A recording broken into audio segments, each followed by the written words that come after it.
3 weeks ago, did you envision yourself being where you are today? This is still surreal. In fact, are we dreaming right now? I'm not sure if this is really happening. No, look, I came here to serve the people of Louisiana's 4th Congressional District. I'm so grateful they've allowed me this opportunity. And I tried to come in here from the day I walked in and work hard and be a workhorse and not a show pony, to get the job done. We have big challenges in this country, and I've done that. My colleagues have recognized that about me, and we're in a serious time right now in the nation and the Republican conference. All the Republicans were in great conflict over the last few weeks. And at the end of the day, we had extraordinary leaders, including Steve Scalise, who's like my big brother, and Jim Jordan, who's like my other big brother. We had to have a consensus candidate, and I'm really grateful that my colleagues entrusted this to me. It's not a job that I ever aspired to or ever even dreamed of having, but here we are.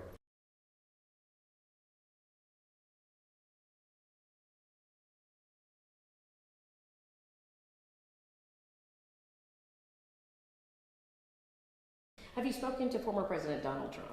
I did. I talked to him a few times over the weekend, Friday night, or Saturday night, Sunday. I've talked to him several times since.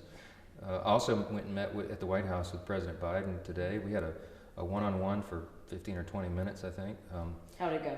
It went great. I mean, look, we respect the office. We respect the individual who holds the office, no matter who they are, even if our policies are very different.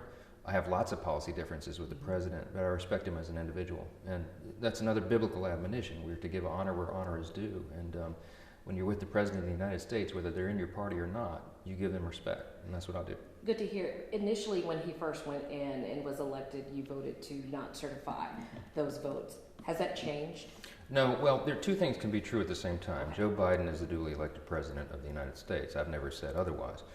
What I was involved in at the time was a constitutional argument that we actually presented to the Supreme Court. A lot of people are trying to misconstrue this right now and say I'm an election denier. What I was saying is, during that election in 2020, after COVID, and everybody forgets the details of that year in 2020, everything was in great upheaval because of the pandemic. And so a lot of the states began to change their election laws. Some did it by fiat, by the governor, an executive order. Some used their state secretary of state. There are many other ways that it was done, but the key question was it done constitutionally? And in many of those states, the changes that they made, occasioned by COVID as the excuse, were never ratified by their state legislatures. And here's the basic problem that no one can argue otherwise. Article 2, Section 1 of the U.S. Constitution says that to choose an elector to select a president, the state legislative body is the only body that can set the rules to do that. And it's just very plain legal argument.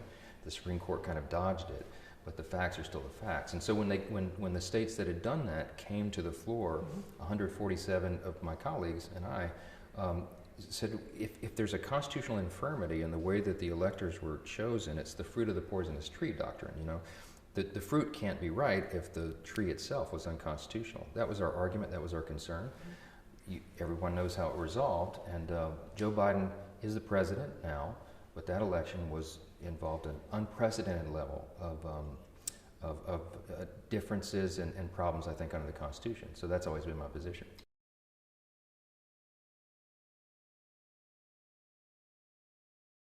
Where do you stand on LGBTQ as well as abortion rights? Yeah. I think it's clear, but a lot of people are concerned.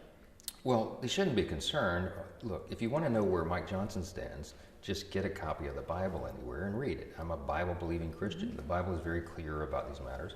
The Bible is also clear, and the most important admonition in the Bible is that you love one another, and you even love your enemies, right? We're supposed to love our enemies. I do. You will not find anybody in my 50 years of life will tell you that I hated them or said something disparaging about them because of their sexual orientation or anything else. I treat everybody the same.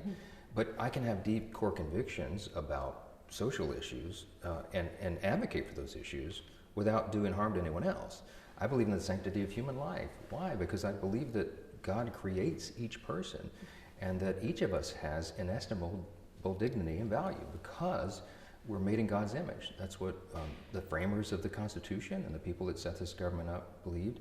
And that's what I believe. And so, we fight vigorously for the sanctity of life because every life matters. And by the way, your value is not related in any way to the color of your skin or what zip code you live in or what orientation you have or anything. Your value is inherent because God is the one that gives this to us. That's a really important message right now, and I don't think there's anything controversial about that at all.